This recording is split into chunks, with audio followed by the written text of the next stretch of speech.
মৰমৰ ছাত্ৰ-ছাত্ৰীসকল তোমালোকক ইতিমধ্যে 2000 চনৰ কোশ্চেন পেপাৰৰ পৰা পাঠ্যগণিতৰ 72 লৈকে কৰি দিছিলো মাজতে বেলেগ ভিডিও দিয়াৰ কাৰণে আমি কমপ্লিট কৰিব পৰা নাই আজি 73 পৰা আৰম্ভ কৰি বাকিখিনি তোমালোকক শেষ কৰি দি আছো কাম অন 73 কৈছে কি 6 8 15 16 23 সম্পূৰ্ণৰূপে বিভাজ্য পাঁচটা অংক বিশিষ্ট ক্ষুদ্ৰতম সংখ্যাটো কি তেনে খুব ইম্পৰ্টেন্ট অংক তেনেহলে কি কৰিব লাগিব 6 8 15 16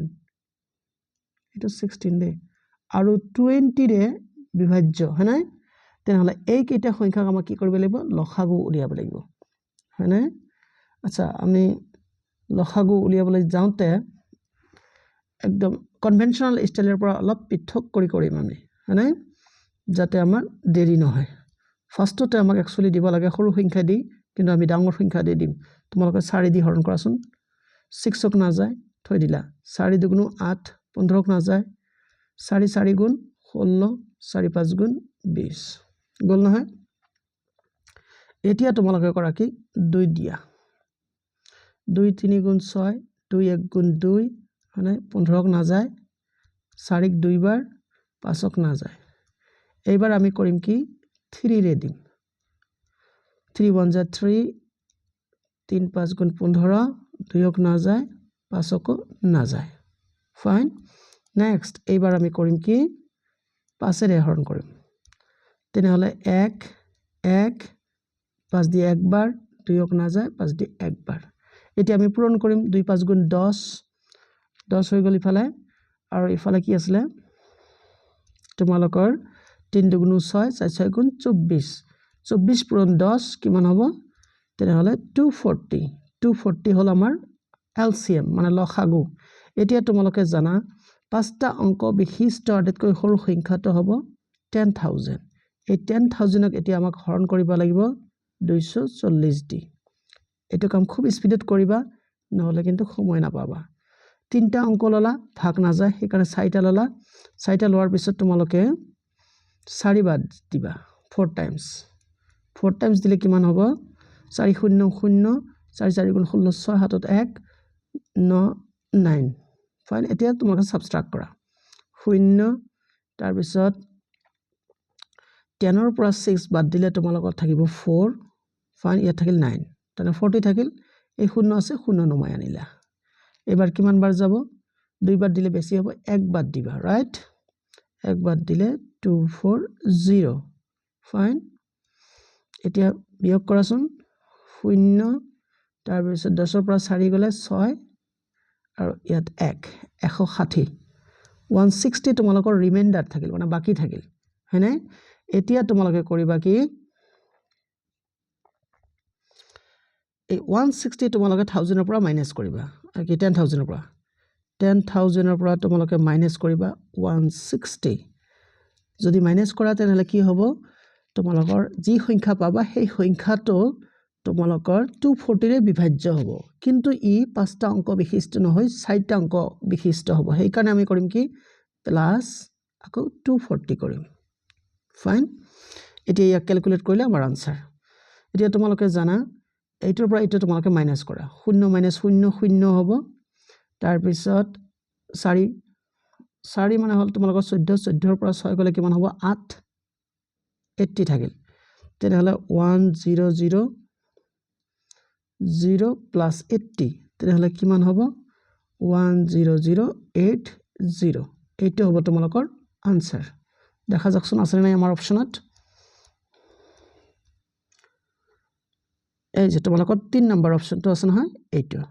তোমালোকৰ কাৰেক্ট অপচন নেক্সট তোমালোকৰ আহিল 74 ত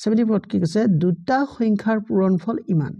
যদি এটা সংখ্যা আনটোৰ 3 গুণ হয় তেনেহলে ডাঙৰ সংখ্যাটো নিৰ্ণয় কৰা ওয়াও তোমালোকৰ দুটা সংখ্যা দিছে এটা আনটোৰ 3 গুণ হয়নে তোমালোকে এনেকৈ কৰা ধৰি লোৱা তোমালোকে সৰু সংখ্যাটো x তেনেহলে ডাঙৰ সংখ্যাটো কিমান হ'ব 3x 3 গুণ মানে 3x এতিয়া ন কি কৈছে পূৰণফল বুলি কৈছে হয়নে 18.75 18.75 এতিয়া তোমালোকে কৰিবা কি ইয়াত ইনটু দিবা ইকুৱেল টু 18.75 লিখিলা নহয় এতিয়া তোমালোকে এই দুটা x আৰু x যদি পূৰণ কৰা তোমালোকে কি হ'ব x স্কয়াৰ মানে লগতে 3 আছে তোমালোকে ইয়াত 3 বহাই দিয়া তো তাৰ পিছত ইয়াত থাকিল তোমালোকৰ 18.75 ৰাইট এই 3 যে আছে 3 আমি কাটিব পাৰো এনেকৈ সো দেখোন এটো কাটা জানে না যায় নিশ্চয় যাব পাৰে 3 6 জাৰ 18 3 2 জাৰ 6 বাকি থাকিল কিমান 5 16.25 নাই x স্কয়াৰ ইকুৱেল টু 16.25 এতিয়া ইমপ্লাইজ দি তোমালোকক x হে লাগে থাক x স্কয়াৰ ইকুৱেল টু তোমালোকে 2.5 ৰ যদি স্কয়াৰ কৰা তেনেহলে 6.25 হ'ব হয়নে তাৰ মানে 25 ৰ স্কয়াৰ কৰিলে 625 হয় এতিয়া 2.5 ৰ স্কয়াৰ কৰিলে 6.25 হ'ব ফাইন এতিয়া তোমালোকে স্কয়াৰ স্কয়াৰ কাটি দিলা থাকিল কি আমাৰ x ইকুৱেল টু 2.5 এতিয়া ডাঙৰ সংখ্যাটো বিচাৰিছে নহয় ডাঙৰ সংখ্যাটো আছিল আমাৰ 3x মানে 3 ইনটু 2.5 তিন পজিশন কি হয় 75 দশমিক আছে দশমিক লগাই দিলা 7.5 আমাৰ আনসাৰ দেখা যাকচোন আছে নাই অপশনটো ইয়া তোমালোকৰ 4 নম্বৰ অপশনটো কাৰেক্ট 7.5 আৰু লাষ্টলি তোমালোকক কি কৈছে এটো 7 into 0.7 into 0.007 into 0 into 70 ৰ মান নিৰ্ণয় কৰা এইটো একেবাৰে সহজ তোমালোকৰ একদম মাথাটো টেস্ট কৰিবৰ কাৰণে এনেকা কোশ্চেন দিয়া হয় খুব ইজি তোমালোকে জানিবা যিমান ডাঙৰ সংখ্যা নাথাকক কিয় আৰু যিমান বৰ সংখ্যা নাথাকক কিয় যদি শূন্য দি পূৰণ হয় তেনেহলে জানিবা আলটিমেটলি তোমালোকৰ ৰিজাল্টটো শূন্য হ'ব তানে অপশন 4 টো কাৰেক্ট